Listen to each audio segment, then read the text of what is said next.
Sophie. Hello and welcome to Midlands Today with me, Rebecca Wood. The headlines tonight.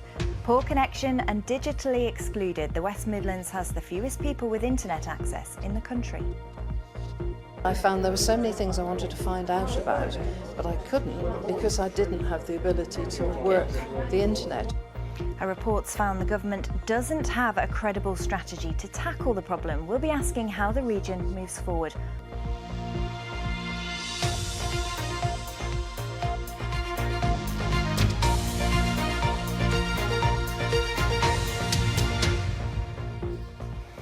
Good evening. First tonight, the West Midlands is the most digitally deprived area of the United Kingdom. That's according to the West Midlands Combined Authority, which says we're the least connected region with 22% of our population not online. With so much of our lives now ruled by our phones and computers, it's an alarming statistic. A recent parliamentary report identified 3 barriers to improving digital access. They are affordability, access, those who don't have an adequate internet connection, and ability, those who don't have the skills or face barriers related to disability. Amy Johnston's travelled around the Midlands to find out more. I was beginning to feel excluded from so many things that I felt that I've got to do something. There's this fear of doing the wrong thing and messing it up. I'm from a generation where if you did the wrong thing, you could break it. Whereas I'm told now, you can't break the internet. This group of over 65s are here at Dawley Town Hall and learning how to use technology. For every person here, it's a leap of confidence, allowing them to once again feel independent and skilled. It's awkward when you don't know what you're sitting there and you think, and it's beeping, and you think, well, what's this beeping for? You know, my son keeps ringing me and saying, Mum, you've missed me call, you've missed me call. I go, oh my God, I'm an idiot. Margaret is 81 and she's had cancer. She's here because she knows that getting more independent online could help her access better healthcare. You know, I have to ring up the dot line thing where you have to ring up and you wait forever. Your number's 75 and you think, oh my God. You know, now I might be able to do it myself. So that would be lovely if I could, wouldn't it?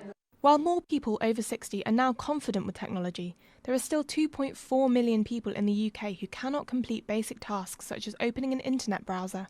While some are just getting to grips with the basic skills, for others, digital exclusion comes in a very different form.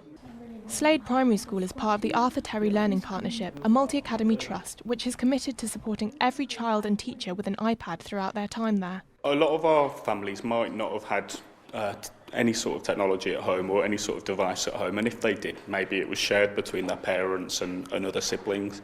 Now, all of our children in the school have got one-to-one access. It's like a tiny sliver, like scratched out of the sky. Oh, I love that. Good to see him doing his work at home, because normally you wouldn't really see it, you know, if he's bringing like sheets of paper in, it's not the same, but you get to see it better on the iPad, you get to read what he's doing. I do my homework now. You do your homework, yeah.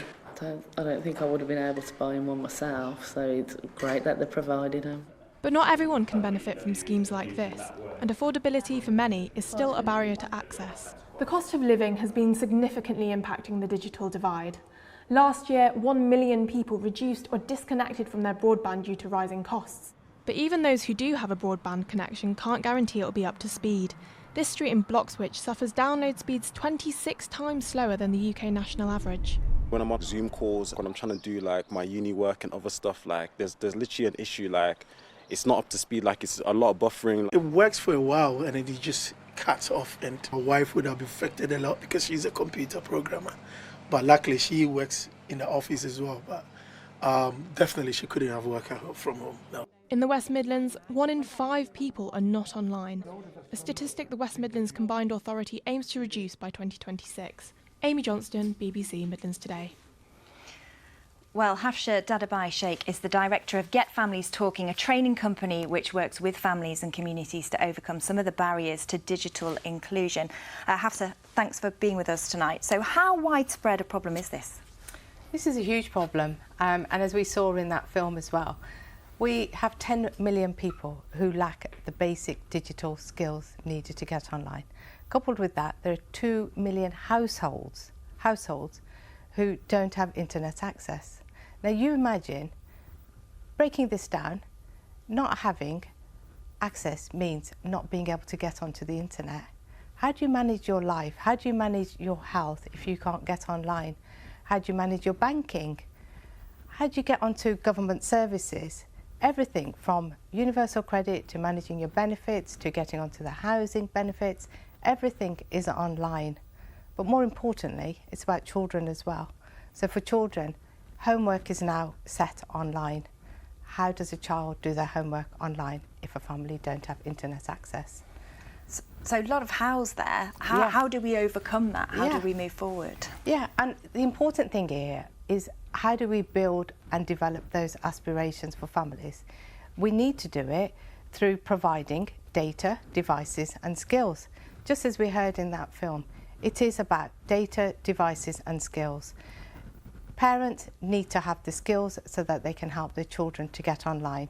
And for all families, every individual out there, to be able to have devices, a device that is good enough for them to be able to access things online.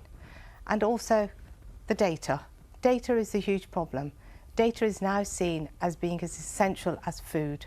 So if families can't afford the data, they can't get online to help their children and to manage their lives. And just quickly, that's going to cost a lot of money. How does the government do that? What do we do?